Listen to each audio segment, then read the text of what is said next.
এত সুন্দর ফুল নিয়ে আসছো কেন? কার জন্য কিনছিল?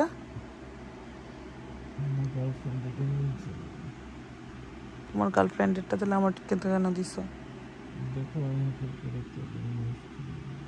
দেখা হয় নাই,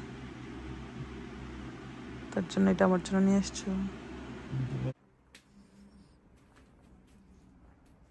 হ্যালো এভরিওয়ান, সবার কি অবস্থা, কেমন আছেন সবাই? সকাল সকাল আমি যখন ঘুম থেকে উঠি, মানে আমি তো ঘুম থেকে উঠি নর্মালি সকালে, আর নুহাস তো জব শেষ করে 8টায় আসে, যেহেতু সে নাইট শিফট করে। তো ঘুম থেকে ওঠার পরেও টেবিলের উপরে চোখ যাওয়ার পর আমি তো পুরোই অবাক, টেবিলের উপরে এত সুন্দর একটা ফুল কে রাখলো। এটা নিশ্চয়ই নুহাসের কাজ, আর সে মনের আনন্দে এখনও ঘুমাচ্ছে। তো যাই হোক, আমার সকাল সকাল মনটা অনেক ভালো হয়ে গেছে। তো নুহাস তো ঘুম থেকে উঠতে উঠতে অনেক দেরি করবে, তার জন্য আজকে আমি ভাবলাম যে যাই হোক, বেচারা আমার জন্য এত কষ্ট করে একটা ফুল নিয়ে আসছে, আমি ওর জন্য কিছু একটা করি। আসলে ভালোবাসা অনেক সুন্দর। তো দেখা গেছে আমি চা বানাচ্ছিলাম, আর মানে খুব ভালো লাগতেছে, মানে সকালটা শুরু হয়েছে অনেক সুন্দরভাবে। তো আমি ফুলটা নিয়ে আসলাম, তারপরে চা আর নাস্তা সব কিছু রেডি করে রেখে দিছি। সেই ঘুম থেকে উঠেই খাওয়া দাওয়া করবে।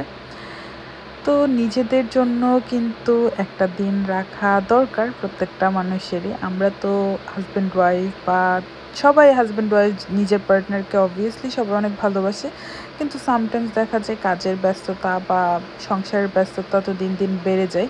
তো তার জন্য মানে ওইভাবে প্রকাশ করতে পারে না। কিন্তু তারপরেও আমার কাছে মনে হয় যে কোনো স্পেশাল অকেশন না, মানে নর্মালি কোনো দিনে আমাদের কিন্তু এটা কোনো ধরনের স্পেশাল কোনো অকেশন ছিল না, বা কোনো স্পেশাল ডে না, আমার বার্থডে বা আমাদের অ্যানিভার্সারি কিছুই না। তারপরে সে আমাকে একটু স্পেশাল ফিল করাইলো, আমার কাছে খুব ভালো লাগছে ব্যাপারটা। আবার আমার ব্লাড টেস্টও ছিল, পরে ব্লাড টেস্ট দিয়ে চলে আসছি আর বাজার টাজার করে আর কি। তো সারাদিন এইটাই ভাবতেছিলাম আসলে, মানে যেহেতু আমাদের রিলেশনের বিয়ে, আমরা প্রায় রিলেশন ছিল 6 বছরের মতো, তারপর আমাদের বিয়ে হয়েছে। তো রিলেশনের টাইমে তো দেখা গেছে প্রায়ই সে ফুল দিত, কিন্তু আমি প্রায় ওরে বলি যে তুমি তো এখন আমাকে ভালোই বাসো না, বা ভুলেই গেছো, এখন তো ফুল টুল দাও না। তারপর তো নিয়ে আসলো, যাক আলহামদুলিল্লাহ, আল্লাহর কাছে অনেক শুক্রিয়া। মানুষটা মানে এগিয়ে আছে, হয়তো বা ব্যস্ততার জন্য এরকম প্রকাশ করতে পারে না। তারপর অনেকগুলা আমরা আইস রাখার জন্য, মানে এটা হচ্ছে আইস প্যাক আর কি, আইস প্যাড বা আইস প্যাক যেটাই, কারণ কোলার বক্সে রাখার জন্য। আর অনেক পিৎজা, তারপর পেস্ট্রি, অনেক কিছু নিয়ে আসছে যেগুলো ইনস্ট্যান্ট গেস্ট আসলে ওইরকমভাবে দেওয়া যায়।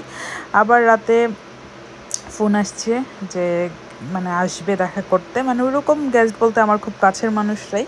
তো তারপর আমি ভাবলাম যে একটু পিৎজা আর একটু পেস্ট্রি করে ফেলি, তারপর রেডি হয়ে গেলাম। আর আশা করি আজকের ভিডিওটা সবার কাছে ভালো লেগেছে। সবাই ভালো থাকবেন, সুস্থ থাকবেন, আল্লাহ হাফেজ। আমাদের জন্য দোয়া রাখবেন যেন সবসময় এইভাবেই থাকতে পারি।